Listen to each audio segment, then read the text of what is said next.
Hello and welcome to the 10ish podcast. I am your host, Nick Amell. I'm Brandon. Are you? Yeah, still to this day. Cool. Today is a very special episode because normally on this show, Brandon or myself bring a top 10-ish list on anything and everything. The other tries to guess. But today, in honor of our 65th episode, woo! 65, woo, woo, woo, what? 65th episode, we've made it 65-ish weeks. And we're going to do our third ever Q&A episode where we answer questions submitted by listeners.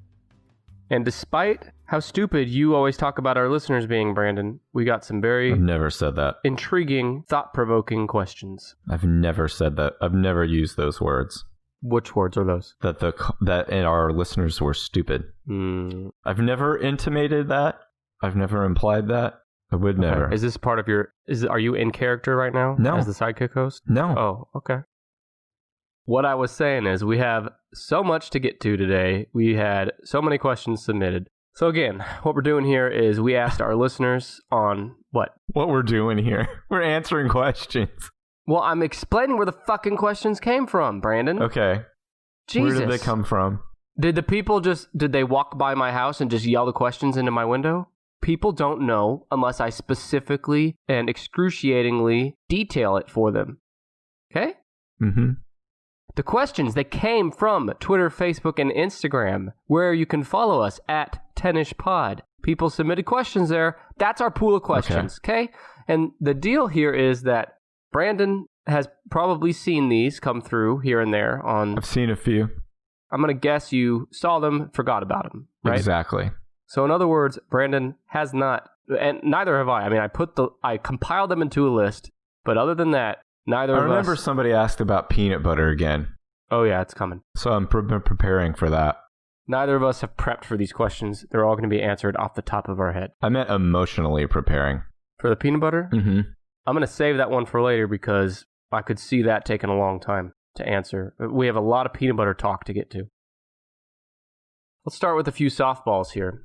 First one comes from Ian on Facebook. He's also a 10ish patron, so thank you, Ian. I appreciate you, even if Brandon does not. I do appreciate him. If you could give one superpower to one animal species, what would it be and why? It's interesting because a superpower, what I was thinking originally was I would let dogs talk. And I know that's not super exciting, but how fucking interesting would it be to know what your dog is thinking? Well, talking isn't a superpower. That's what I'm saying. So that wouldn't count. So a superpower, that would be like time travel, flying, invisible. Right. I'm taking this question very seriously. Yeah, no. A flying monkey might be nice. The flying monkey's from Wizard of Oz. But they had wings. I want a monkey with no wings that just puts its fist up in the air like a superhero and then just propels up and just goes like a rocket. I get the impression that monkeys try to do that all the time anyway. That's just run-of-the-mill monkey business. I guess, I don't have anything, I feel like without making a list. A list, you say? I can't fully prepare for this, but I want to give superhuman strength to a hedgehog. So Sonic the Hedgehog then? Sonic was just fast. Well, you could argue he had superhuman strength in his legs. Well, except you'd lose that argument because it's stupid. Well, by the way, superhuman strength. Super, whatever. He has super strength. I want a hedgehog. No, that's... You've completely glossed over the cuteness of the hedgehog. This is a discrepant... You are being whatever the equivalent of nationalistic is about the human race to these poor hedgehogs. It's called anthropomorphism. I mean, you don't fucking know what you're talking about. It is. Okay, yeah. Why the hedgehog and why is he super strong? Well, because I couldn't think of... I mean, there's such a wide range of answers, but I tried to think of the smallest, cutest little animal. I don't even think they poop. So the smallest, cutest animal is a hedgehog to you? Smallest, cutest animal in the world is a hedgehog. No, sorry. Giving them super strength would allow them to exaggerate their emotions and inflict them upon people, and I think they probably actually have a lot of pent-up aggression. Hedgehogs already have a defense mechanism that's pretty effective. They don't need anything else. And by the way, I have to say, I think this is a dumb choice. Okay, well then, what's your smart choice? I already said it, flying monkey. Okay. Monkeys are already really great. they're really the best. They're the best animal there is. They're better than humans. But you add flying to it. I think they would be the most terrifying fucking thing in the world. You know, there's countries. A friend of ours went to Africa, and remember she said that there was a town where they were like, yeah, don't go out after dark. And they're like, why? Are there gangs? Are there thugs? They said, no, it's monkeys. Well, I think those were baboons, right? Yeah. Baboons, an especially asshole breed of monkey. And they said there's gangs of monkeys running around the street, and they'll take your purse and they'll beat you up. And so they didn't go out. I've seen videos from India where there's these little monkeys running all over the place. And people are getting attacked and tortured by them. They get their water bottles stolen. They get food slapped right out of their mouths. And they can't do anything to them because in this area, the monkeys rule the earth. Okay, well, when you said that the monkeys tortured people, I mean, my mind went to like they're chaining them down on a table and getting some like, surgery tools. Eventually, monkeys will have their day. Yeah. All right, so I'm going with flying monkeys. And I get what you're saying about the scariness, but fuck it. A super strong hedgehog, scary as well. Let's move on to the next question here. We have one from a podcast about something, and you can follow them on Twitter at APA something.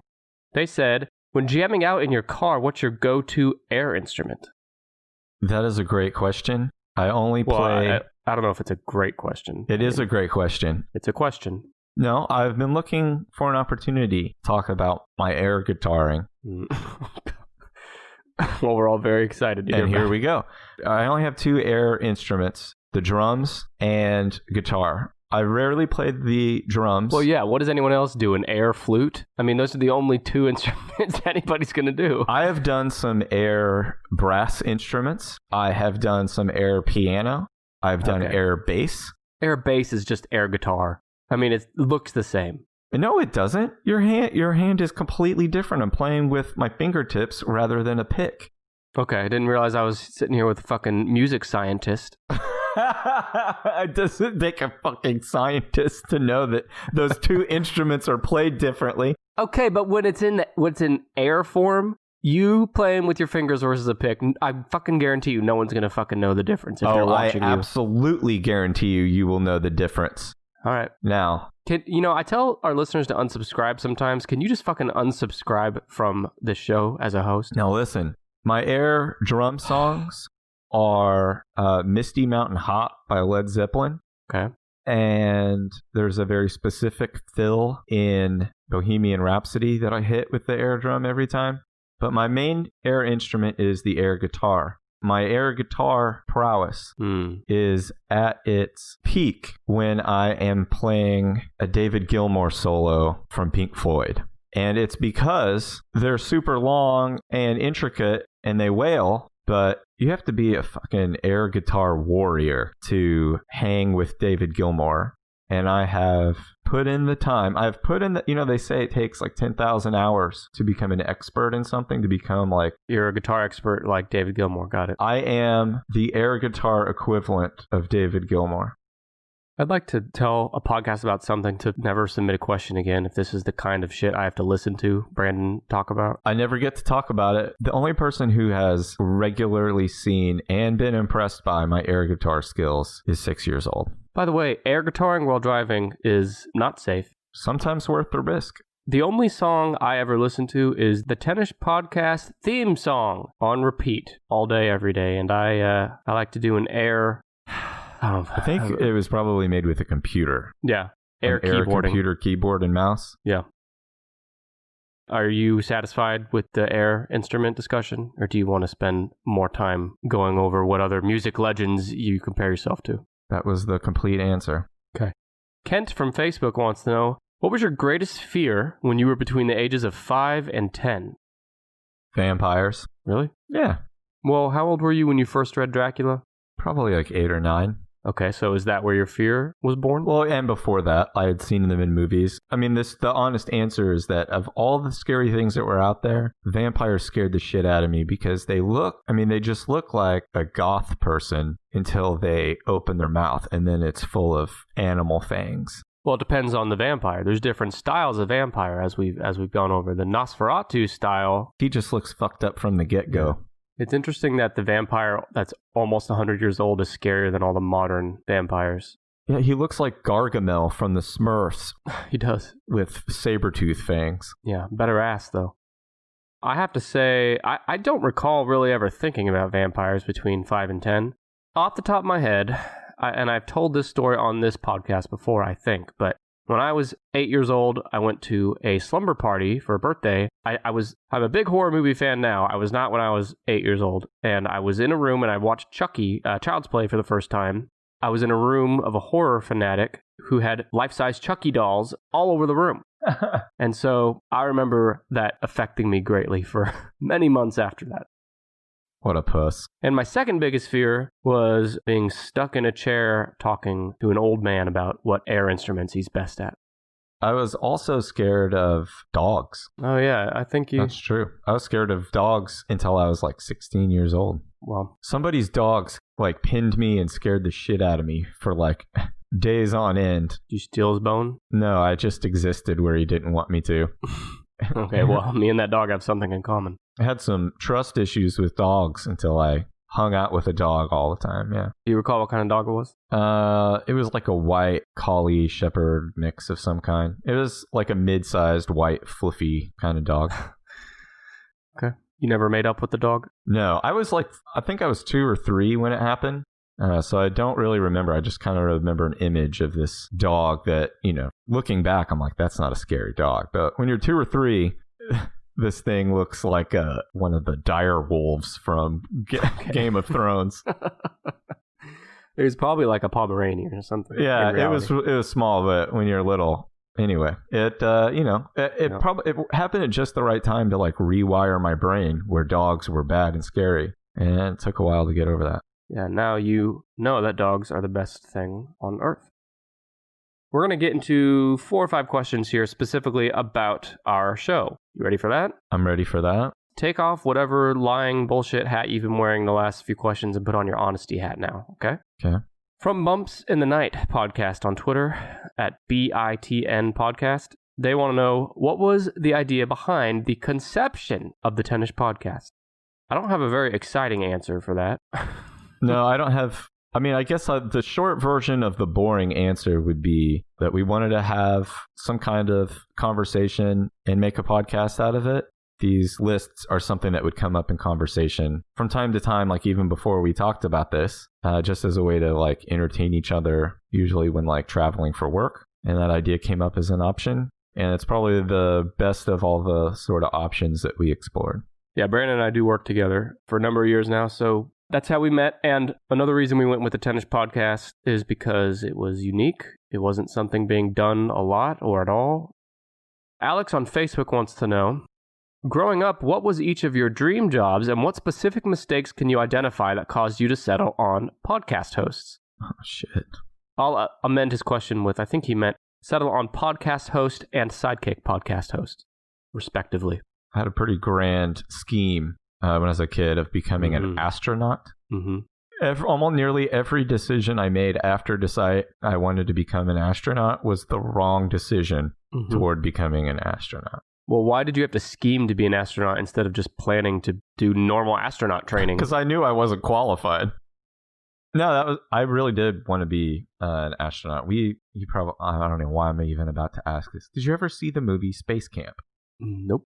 Space Camp is an 80s movie set at a space camp. There's a real space camp, I guess there still is, in Alabama.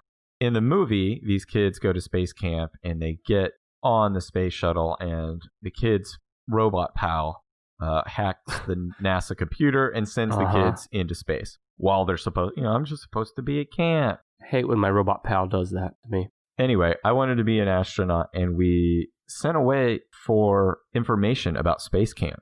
And they send you a free VHS tape. We just talked about VHS tapes. Mm-hmm. The VHS tape they sent was this like less than plastic, because they're sending out a bunch for free. So it only worked like one time in the VCR before it like warped and bent and I could never watch it again. So you put it in the VCR and it's like a 25-minute infomercial on how badass space camp is. And the way it works is you put the tape in and, like 8 or 10-year-old me is watching this 25-minute sizzle reel of how hot space camp is while my parents are reading the actual information about how much space camp costs. Oh, yeah. So at the end of the video and the end of their reading, we all meet together again. And I find out like, no, you're not going to go to space camp. How much was it? Do you remember? I have no idea. I just know it was like, it was just... no joke, but it was astronomically expensive. There's no way. Bad pun. Well, I like how, in all these inspirational movies and quotes and stories, the parents always support their children and their goals and dreams. And your parents are just like, nah, this is too much money, this dream. Dreams do have a ceiling, yeah. So you settled on Sidekick podcast host. That was my next choice. Mm-hmm. I remember wanting to be a police officer. When I was a little boy, and that was after wanting to be Gaston. As a job? There was home video of me at 3 or 4 years old dressing up as Gaston. And then as a police officer, when I was probably 7 or 8, I would patrol the neighborhood. I'd dress up and go patrol the neighborhood. Oh, you were a narc. And then around 9 or 10 is when I decided I wanted to be a podcast host. Marching around the neighborhood, the neighbors are just like a little squirt from across the street. A little squirt. Just came up and punched me in the balls. Said I parked illegally. Yeah, at 7 years old, that's the kind of crime I was looking out for. Illegal parking. Exciting car chases with robbers or bank robbers or something. Grab 'em in the brisket. Is this you, Brandon? Your Twitter account? Mm-mm. At Grab the Brisket on Twitter. They want to know, what was your favorite list to do? Mm-hmm. I'll go first here. It's hard to say, off the top of my head. I really enjoyed the last list I did, which was the top Wikipedia pages for historical figures. That was fun because I got to do a lot of research on people I knew the names of, but I hadn't heard anything about them since like fucking middle school history class. So that was nice to be reacquainted with that. Pretty much any of the ones about crime or death or history. Mm-hmm. Best presidents, the worst I think the worst presidents was my overall favorite. Murder and like when workplace injuries or causes of death or diseases. Do you remember workplace injuries? Was a lot of injuries about the butt in that one. There's all your butt. I mean, it sticks out. It's getting into everything. No, it's vulnerable. It's like the shins. It's not like the shins at all, but the shins are vulnerable. The butt is the shin of the back of the body? Yeah. Speaking of shins, why did humans evolve to have like this huge fucking weakness in the shin? It's like one of the only parts of the body that has no protection at all. Is it supposed to be protection? For what? I don't know. Just the shin fucking hurts when you get hit in it, and it's not hard to get hit in it. What about the balls? I've given my theory on the balls. What are the most important organs for reproduction? They are sensitive, and if damaged, not only cause intense pain and can, lead to infection and death, but also prevent the propagation of the species.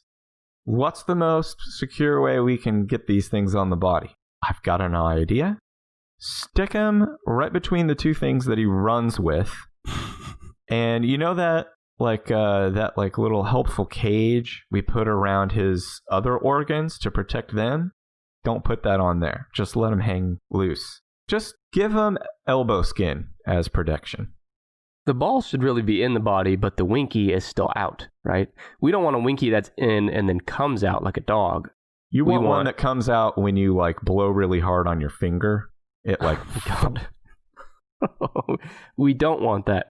But my theory on why balls are unprotected on men is because it's nature's way of giving us a weakness. The equalizer?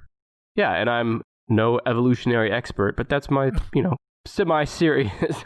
I know it's surprising to our listeners that I'm not an evolutionary expert since I've evolved so well myself. But that is my semi-serious theory on that. But the shins, I don't have a good reason why those are left so vulnerable. They've found ancient mummified remains where people had made shin guards. Yeah, we've been trying to solve this problem since the beginning of time. Next question is from @4colorus on Twitter. They want to know, have you done a top 10 list of top 10 lists? The answer's fucking yes. Episode 50. We did the top 10 lists we've covered that have been most downloaded by listeners. That's episode 50. The next question comes from @MoonGoddess422 on Twitter. She wants to know, do you time your show to keep them roughly an hour, or is it heavily edited? Why do you keep your show close to an hour long and not longer? Brandon, as the full-time editor of our show, do you want to take this question? I don't think anybody wants to listen to us for more than an hour. I think an hour is fucking pushing it. It is interesting that I hadn't really thought of it until she asked this, but I went back and looked, and most of our episodes are like right around the hour mark, and it's not, it's actually not intentional. No, it isn't. It isn't intentional. I think that's probably, just the natural flow, or, we sort of have a rough template of how it goes. By the hour mark, Brandon and I we've had enough interaction for the week. We're ready to take a break for the next week. But, I actually edit all the episodes. And she wanted to know if the episodes are heavily edited. I'll say that they're moderately edited. They do, if an episode's an hour, there's probably been at least 10 minutes that have been edited out. Yeah, just tighten the show up a little. But the hour thing is it's mostly natural, like Brandon said. Nathan on Facebook wants to know, who would your dream guest be on our show if you could choose one, and why? And what would you ask them? And your answers cannot be Robert De Niro, Jack Nicholson, or Dr. Phil. Really handcuffing us here, Nathan. Who would your dream guest be, Brandon, and why? Mel Gibson? Wouldn't Donald Trump be like the ultimate get? Imagine if the news tomorrow was that this guy who hasn't, infrequently holds press conferences and doesn't really sit down and give long, formal interviews on the record like that. Mm-hmm. Imagine the news if they said, out of everybody he could have sat down with, he sat down with the 10ish podcast and tried to guess, like the top 10 best-selling VHS. Oh my God. Can you fucking imagine? I bet he would have trouble naming like 5 movies. Yeah. He does not strike me as the type that has any awareness. I don't see him as much of like a collector or appreciator of movies, TV, or art of any kind. No, I don't. I've never heard him refer to movies, music, or film or TV in a way that other than like just talking about The Apprentice. What? We would have so many we would immediately have like more than 10 million downloads. It would be terrifying. Almost as many downloads as our workplace injury episode. But I have to ask, first of all, why would Trump ever agree to be on our podcast when we shit on him like basically every episode? Secondly, let's say this happened. Let's say we got Trump on the show. Mm-hmm. But we talked to the White House and made it happen. What would your approach be, Brandon, as an interviewer? Would you try to be objective? Would you be confrontational? Would you try to play like you're innocent and on his side, but you're making fun of him secretly? How would you go about it? The latter. I mean, there's literally news. As we are recording this, there's more and more testimony from government officials saying, like, yeah, he's done some bribery. So he's already in trouble, and everyone already knows who he is and what he's about. So trying to confront him in this format would not work. I would treat him to the OK Boomer meme long form. A lot of placating, a lot of patronizing. I would be very patronizing and condescending and snarky and passive aggressive, which what I hope would culminate in like a screaming match at the end before he hangs up. That would be the screaming match. Yeah, I mean, about what? It doesn't matter. I would want it to go till about like 48 minutes. I would want to get him real riled up where he started saying crazy shit like, they showed me the alternate tapes of the JFK assassinations. Aliens are real and they're interdimensional. I killed Epstein. Like, I want him to scream He's going to break all this news on our show. Yeah. In the middle of guessing VHS tapes that are in the top 10. I think I could get him to jump there. The great thing about Trump, as opposed to other celebrities and presidents, is most famous people, if you started being confrontational like that and getting in a fight, most of them would just say, this interview's over, and then hang up. But Trump, I could see staying on and trying to fight you on it. To the point where someone would grab the phone and hang up on him. Yeah. Okay, so coming in 2020, our exclusive interview with President Trump. We know it's a big deal when the WTF podcast with Mark Maron had sitting President Barack Obama come to his garage and record a podcast. So, in fact, I think that's the way you could get Trump to do our podcast. If you told him that Obama sat down as sitting president and recorded a long-form podcast. Yeah, or just tell him there's an underage girl eating a huge block of cheese, like, in our garage, and that's where we're going to record, and he might come for that, too. I remember when Barack Obama was president. I remember that. Uh-huh. He was the first president that really took steps to be integrated into pop culture, was part of mainstream interviews, and he had the cameo, he had the scene with On Between Two Ferns, things like that, things that no other president had done before. And he got a lot of criticism. You know, you can guess which side of the aisle most of the criticism came from. That president should not be acting that way. President should not be partaking in things like that. Why he has time to do that when he should be running the country. Right. And now look at our fucking president now tweeting at midnight about how there's a witch hunt out to get him. Those people have kind of shut up, haven't they? Next question. This one comes from @obviouslyamanda on Instagram. She is a Tennis patron as well, so thank you, Amanda. She wants to know, what are your top 3 favorite podcasts besides your own? Top 3. Number... Oh, you have them ranked, huh? Okay. No, I could do it off the top of my head. Number 3 would be Song Exploder. 2 would be Dan Carlin's Hardcore History. And number 1 is The Last Podcast on the Left. No Tell 'em Steve Dave? I've kind of fallen off of that a little bit. So there were complaints for years and years that one of the hosts, Brian, that just complained all the time. I guess maybe I was way more forgiving. Anyway, I started to notice it too. And I just wasn't looking forward to it like I used to. The complaints or the rantings of like a 50-something-year-old guy. And it's always like about like the Kardashians or something. Like, yeah, we know they're fucking stupid. Hang on, are you talking about yourself now? 50-year-old guy? Yeah.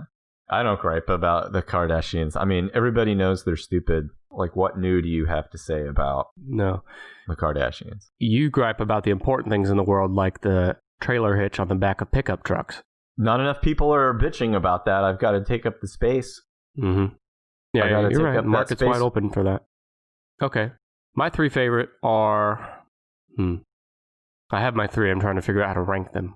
I'll say number 3 is the Unresolved podcast, which is a great podcast about unresolved cases, and he also does updates when the cases are resolved at times. Second favorite is the Losers Club podcast, which is a Stephen King podcast.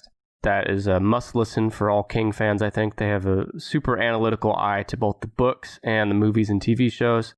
And my number 1 favorite, like Brandon, is The Last Podcast on the Left. That's the podcast that got me into podcasts in the first place.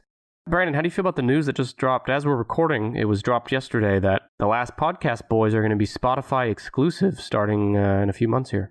I mean, you can still use Spotify for free and listen to their show. So yeah, whatever lets them, like, gives them the money and resources to keep doing their show, I say that's great. And I've been using Spotify, so yeah, I really like Spotify as a product. I know. But I think that's beside the point, though.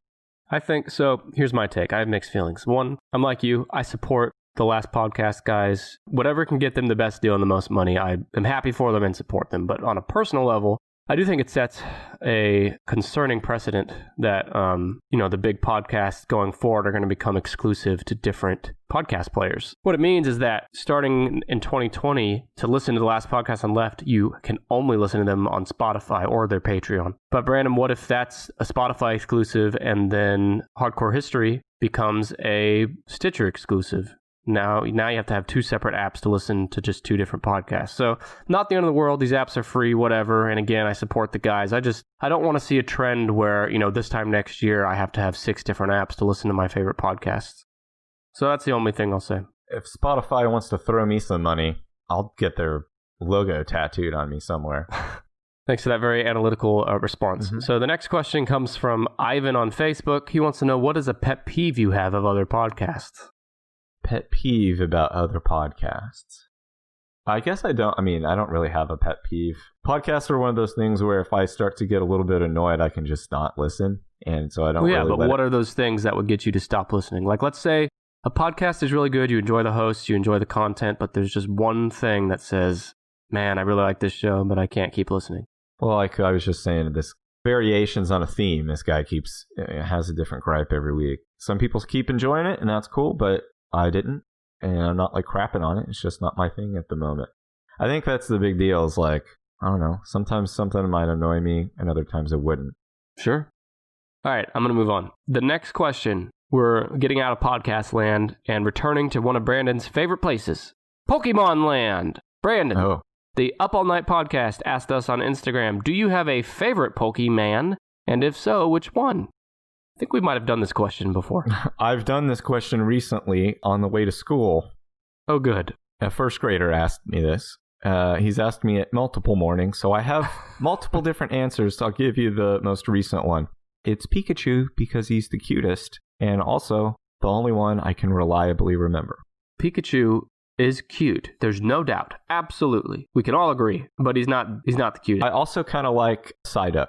Psyduck, he did steal the show in the Pokemon movie, Detective Pikachu. Yeah, that's what I know him from. I like his face. He looks like he can't believe the shit that's going on. And which is how I felt the whole Pokemon loop. I can't believe this shit either, dude. I'm about to blow up too. Your 6-year-old son, what is his frame of reference for Pokemon? Is it the games, the TV shows, the cards? The cartoons. He has watched a ton of the cartoons. And who's his favorite? His favorite is Pikachu too. He's very centered on the main protagonist of whatever he's watching. It has to be the coolest, biggest hero. That's the one he centers on. And he's not the coolest, biggest hero. I know, but I get your point. He's the main hero. He cannot fathom, like in Star Wars, he cannot understand why you would like or tolerate anything that is not centered around Luke Skywalker. That's why I was shocked when I got him to watch The Mandalorian with me, and he is now hooked on it. And I also wanted to say, for those who'd asked about The Mandalorian, I did start recording something the other day. I have some thoughts on the first episodes of The Mandalorian. I'm going to get those together and hopefully send you a file that you don't have to edit and can just throw it up there. That would be a dream, but I'm not counting on it. And what Brandon's talking about is Mandalorian reviews from him that we will be posting on our Patreon at patreon.com/tennispod. Favorite Pokemon? Well, by the way, you said your son loved the protagonist. That's really funny because, most kids are, I'm sure, like that. But for me, I was the exact opposite. I always went with the villain. Scar was my favorite in Lion King. Gaston was my favorite in Beauty and the Beast, etc., etc. I don't know why, but I've always liked the villain. It's because you, deep down, have a very dark heart. Yeah, and you're the villain on this show. Wait, does that mean you love me? Well, Brandon, I guess it's time for me to tell you that, yeah, deep down, I think I love you. Your favorite Pokemon. Your favorite Pokebug. You don't want to expand on that? I don't want to talk about that. Tell me about a Pokebug. Unlike your old ass, when I was a kid, I was into Pokemon. I got the cards. I watched the show. I saw the movies in theater. I dragged my dad to the first Pokemon movie, and I remember overhearing him telling my mom later, when he didn't know I could hear, that it was the stupidest movie he'd ever seen, and it broke my heart. And I played the games, and I still play the games. My favorite Pokemon, but I'm very loyal to the original 150. My favorite Pokemon, kind of a cliche answer, but I love Charizard. He is the true biggest badass in the Pokemon universe, but I also have a fond spot for Blastoise and Bulbasaur. There you go. Cool. Obviously, Amanda, again, on Instagram, wants to know, if you could visit anywhere in the world, where would you go and why? So we know Brandon's already. It's the Atlanta airport, where he can get as many Nathan's hot dogs as he likes to eat over trash cans. But what's your second place in the world you'd most want to go? Tokyo? Japan? Yeah, Tokyo's a good one. I'd like to visit Japan. I wish I had like an interesting or funny answer, but no, I'm really interested in it because it seems so different from what I understand. But yeah, I also want to just check out history and the parks. All the Pokemon history in Japan. Yeah, I want to get to the bottom of the Pokemon craze. I have a few. I have Australia. I have Egypt because I want to see the pyramids and find out the secret alien portal. I'm sure there's a secret portal somewhere where you get up to, that's the real Area 51 there, right? And I also would love to go to Alaska. So yeah. Next question is from True Consequences Podcast at TrueConsPod on Twitter. This is the most important question on here. It's going to get heated. We might have a lot of debate here. We might divide a lot of listeners here on where they stand, but we have to get to it because we don't shy away from the tough questions. Brandon, what kind of butt is the best butt? I'm probably the one with like the most butt. Yeah. Like a big old round one, I guess. It depends what you're using the butt for. If you're using the butt as... What's a butt for? Well, butt has a lot of purposes, right? You can use it as a nice table. Someone else's butt. I mean, we're not talking about just your own butt. We're talking about butts in general. Remember we talked about a butt store one time? Where you just put on other butts? You can use a butt as a table. You can use it as a device to spank, get your spanking aggression out. You can eat a butt, as listener of the show, Albert Fish, could tell you. You could use the butt to warm yourself up, use the meat from the butt for that.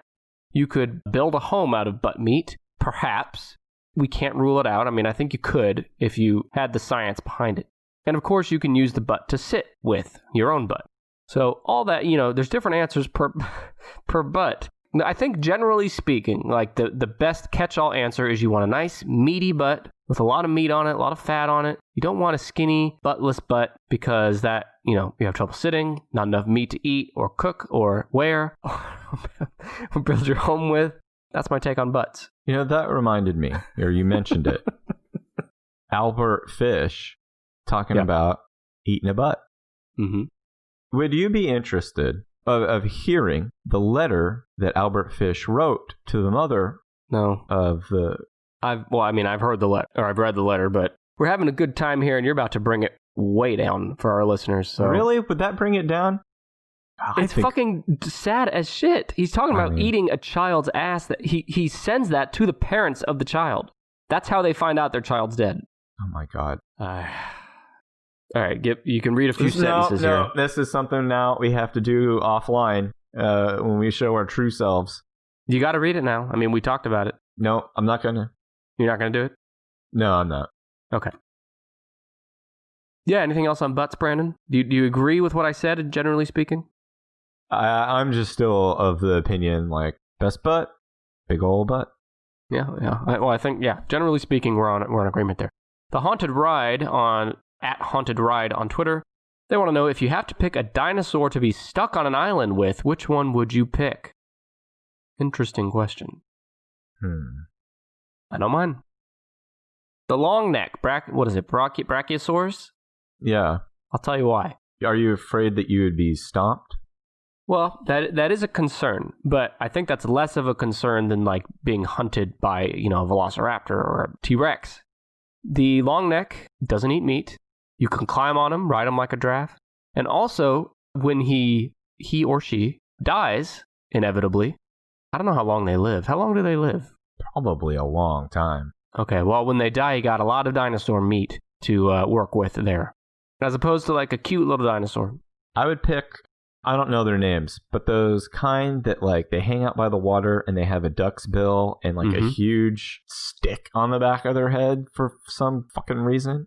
Yeah, that's the duck dino. One of those. Why? Duck bill. Let me look up its name. Let me move on from Albert Fish. Duck-billed dinosaur.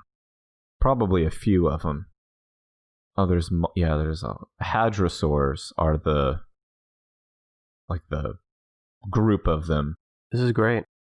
I'm trying to find the name of one of these guys. Why don't you just keep reading off random sentences of irrelevant information from the internet? Well, I think that's better. That's what we should do instead of top 10 lists. It's not irrelevant. They asked me the name of the goddamn dinosaur. No, nobody asked you the name of that dinosaur. Read the question again. We all know the dinosaur you're talking about. We don't need the name. Nah.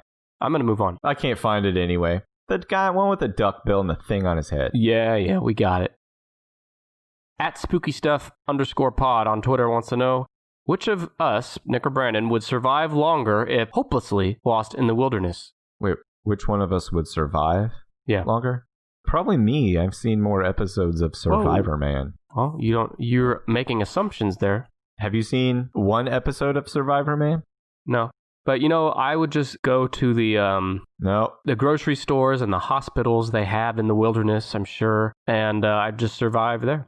That's my way of saying I would not make it very long. No. Because the wilderness does not have those things. I wouldn't make it very long in the wilderness, but what I hope would make it long? But that's what she said? The LA Not So Confidential podcast. I hope they have a long and prosperous career as podcasters. They're two forensic psychologists that dissect the intersections where true crime, forensic psychology, and entertainment meet. They are friends of the show. It is a great show that I highly recommend, and here is their quick promo. everyone. I'm here to tell you about LA Not So Confidential, the forensic psychology and true crime podcast brought to you by me, Dr. Shiloh, and this guy. Hi, I'm her bestie and co-host, Dr. Scott. She was a cop and I was a Hollywood casting director. Now we're both forensic psychologists working in Los Angeles. We met while doing our internships working with sex offenders. I know, right? Twice a month, we bring you a classic or contemporary true crime story while applying real psychological concepts and dishing about entertainment's representations of those crimes. Subscribe now to LA Not So Confidential wherever you get your podcasts. True crime, psychology, and snark. Trust us, we're doctors.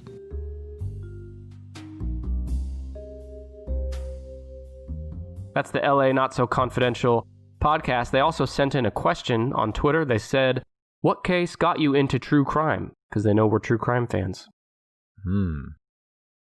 As a kid, I was just, I think a lot of kids go through a phase where they discover what a serial killer is. Or I think I saw Silence of the Lambs, and maybe that's where I got interested in serial killers and then true crime. Mm-hmm. As an adult, what kind of got me back into it was the story of the original Night Stalker, or the East Area Rapist, now also known as the Golden State Killer. It's 10 times as interesting now that he has been apprehended and is awaiting trial. But even before that, before I ever had any idea that we would find out who this guy was, the story takes place over years, and it's filled with contradictions and mysteries and red herrings. So I love like a mystery that has kind of too many clues. That definitely fit the bill. The guy was terrifying. And yeah, I read and learned a lot about that. And then they found the guy and it became even more interesting. Yeah, I'm really looking forward to when Last Podcast eventually does a series on him. I don't remember how I first heard about him, but we mentioned him earlier. Albert Fish is the first serial killer I can recall doing a deep dive in research, because that's what normal 15-year-olds do. And, that led me to learn about all these others. Serial killers was my gateway drug into the world of true crime. And Albert Fish is the first one I can really recall actively seeking out information about. And I don't recommend it if you want to sleep well. Oh, he says something like, oh, how I did eat her ass up. He did. This is another question from at spookystuff_pod on Twitter. Who would win in a fight, Nick, Brandon, or Dr. Phil? And by the way, we had several questions about who would win in a fight between Nick or Brandon. So okay, the people want to see us fight. But add Dr. Phil to the mix. Who would win? It's a 3-way fight. No, Dr. Phil would not win. I don't know. I'm not so quick to rule him out because he is a con man. He has no soul, no heart. And I just get the sense that he would do anything it takes to survive. He has a pocket full of sand ready to go. I don't know. I think Dr. Phil might win, honestly. I just don't know if it'd be worth it as much to me as it is to him. I think life is delicious for him, and he will do anything it takes to keep it.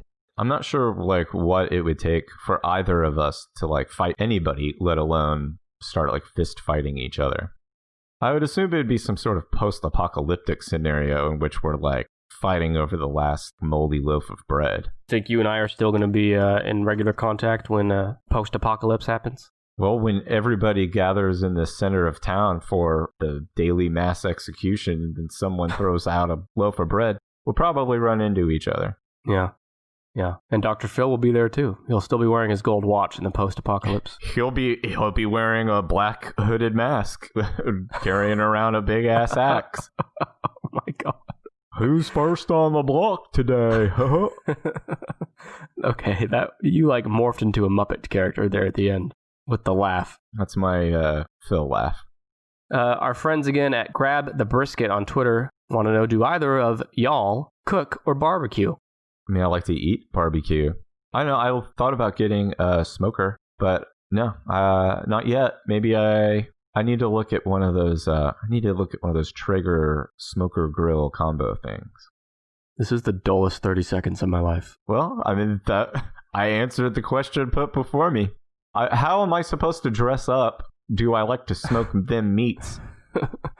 Well, that sentence right there was a lot more interesting. I also like to consume barbecue, to put it inside of myself. Good God. But I'm not a big cook or barbecuer. which is ironic since my dad is a gourmet chef, but I didn't inherit that gene.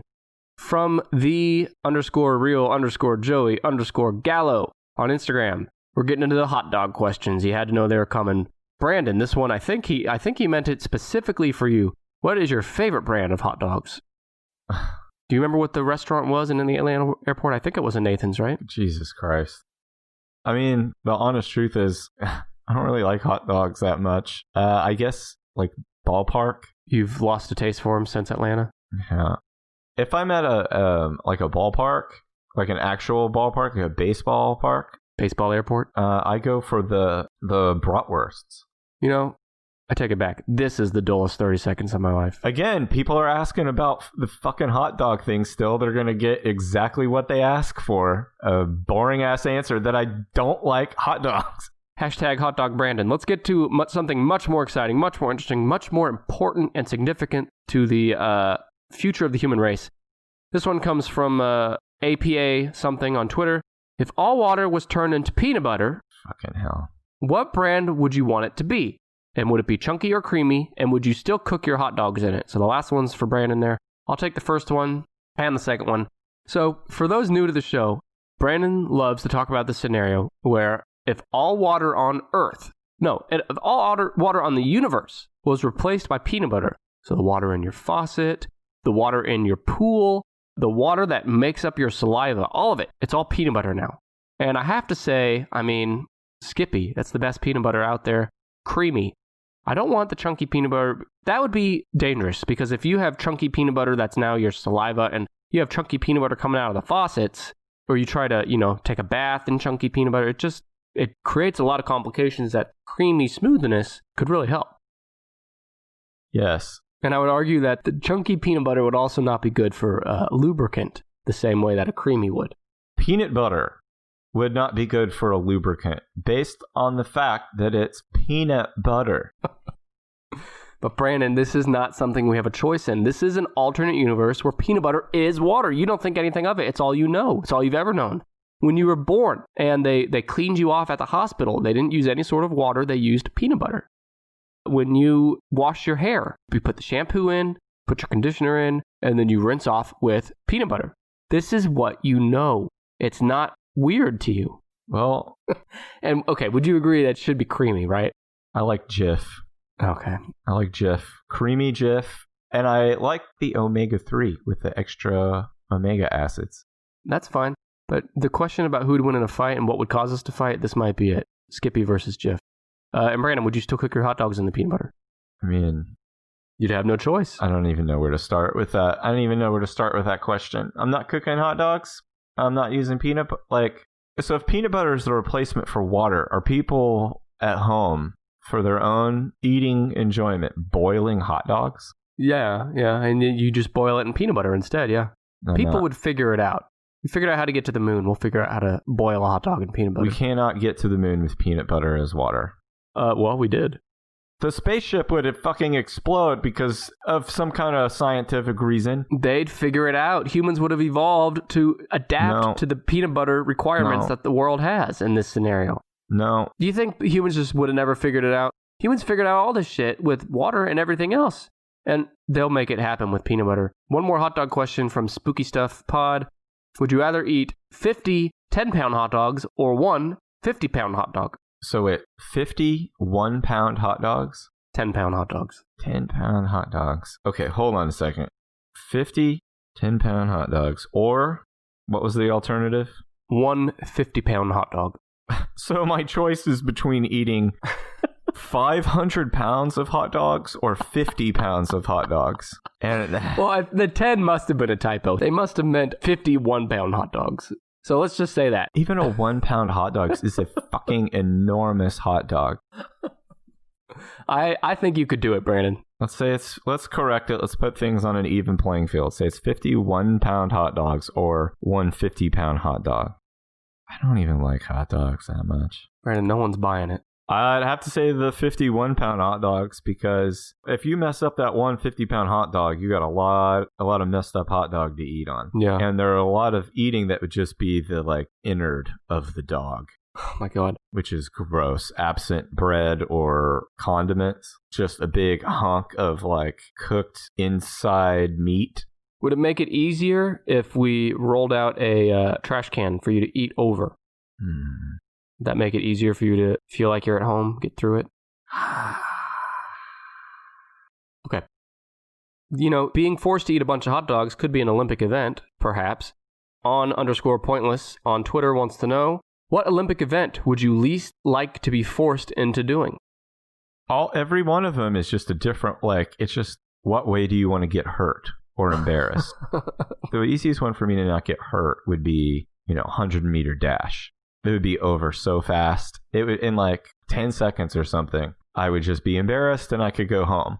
But if you tried to like put me on the slalom or the skeleton, from the Winter Olympics. No. It's the shit that they slide down the ice tunnels. Okay. That's just like a bunch of different ways to get murdered on ice. So I would always pick like just running. What about the long jump? How do you think you'd do on that? Yeah, I mean, that would be fine too. No, it wouldn't. You would not survive the long jump. Neither would I. What are you talking about? You don't even know your Olympic sports. The long jump is just running and then jumping. Oh, I'm thinking of fine. I would look stupid, but I would be fine. I'm thinking of the one where they have the big stick. You're thinking of the pole jump. Yeah, that. No, yeah, we would look stupid. We know someone who was a pole vaulter in college, and she then, I'm sure, and still now looks like a superior athlete just walking around normal life compared to us. I can't imagine the disaster of just either one of us trying to run with the big stick. Yeah, well, yeah, it's hard enough running with a big stick in my everyday life anyway. Ivan on Facebook, we're down to our last 3 or 4 questions here. Ivan on Facebook wants to know, what is a movie you sat all the way through and regretted it? Oh, there's a lot of those. The Blair Witch 2 Book of Shadows. You saw that? Yeah, I saw it in college because I saw the first Blair Witch. It was like, give me more of that. And it was not anywhere near that. It was just a movie that had the Blair Witch stuff poked into it. Well, I'm about to make some enemies with my answer. The Last Jedi was hard to sit through for me. Also, I remember falling asleep in Star Wars Episode 2 in the theater. Lord of the Rings was pretty fucking boring too. Yeah, so I can hear the clicks of unsubscribes like from around the world, but sorry. Which Lord of the Rings? The first one. And I saw all 3 just because you feel like you have to. They are really goddamn long. Yeah, they are. From the Cryptids podcast on Instagram, would you consider a bee a bug? And if so, would the bee movie actually be better called A Bug's Life? Bee is a bug for sure. Yeah. Is it technically? A bee is the definition of a bug because it's got 6 legs and it bugs you. Yeah, bee's a bug. What's the second part of that? Should the bee movie be titled A Bug's Life? Well, the bee movie was a pun on like B movies, the letter B movies, right? Yeah. I'm confused by this line of questioning. Yeah. I'm going to move us on to the last question from Kent on Facebook. Okay, you ready for this one? Yeah.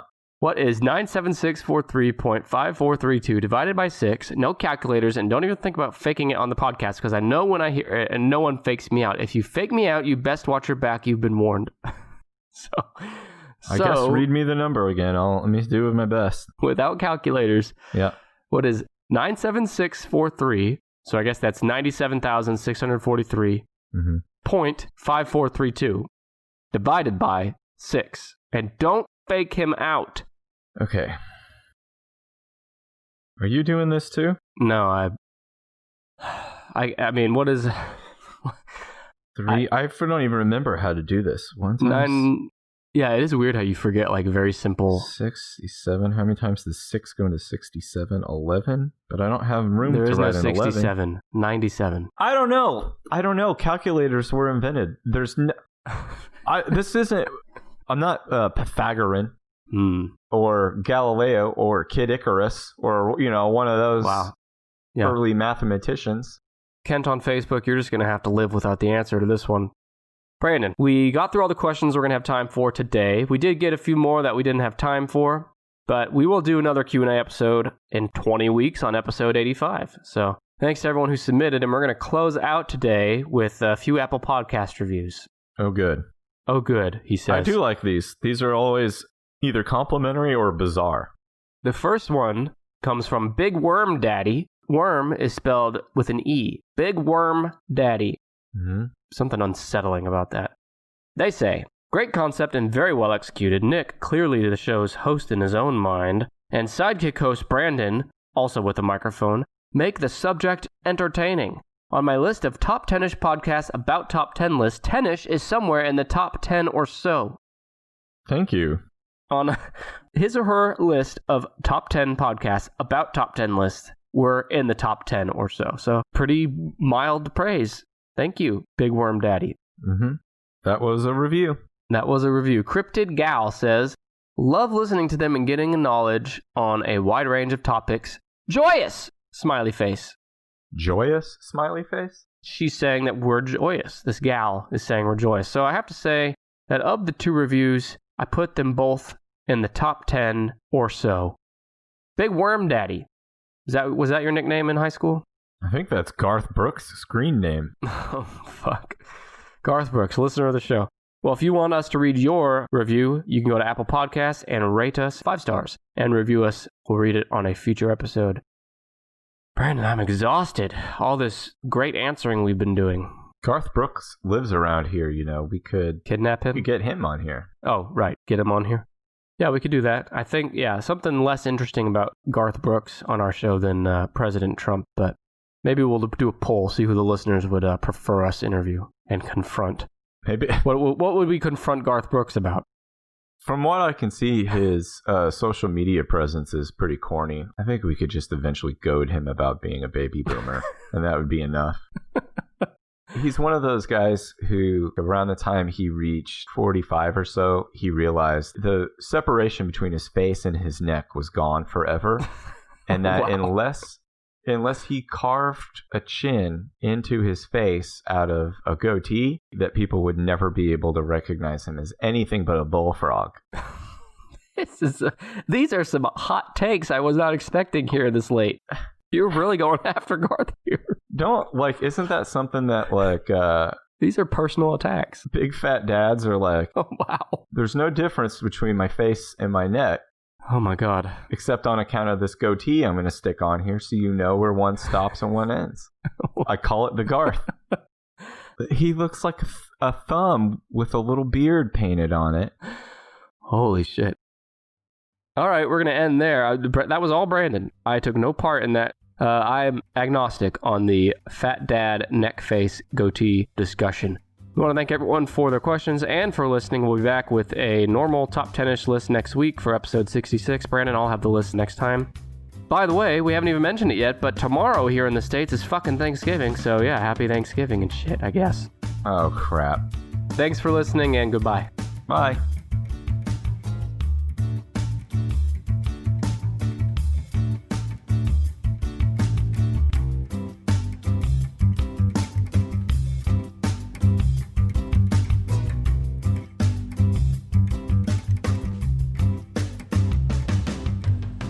We'd like to thank Kevin MacLeod for his song Hackbeat, which we found on incompetech.com for the official Tennis Podcast theme.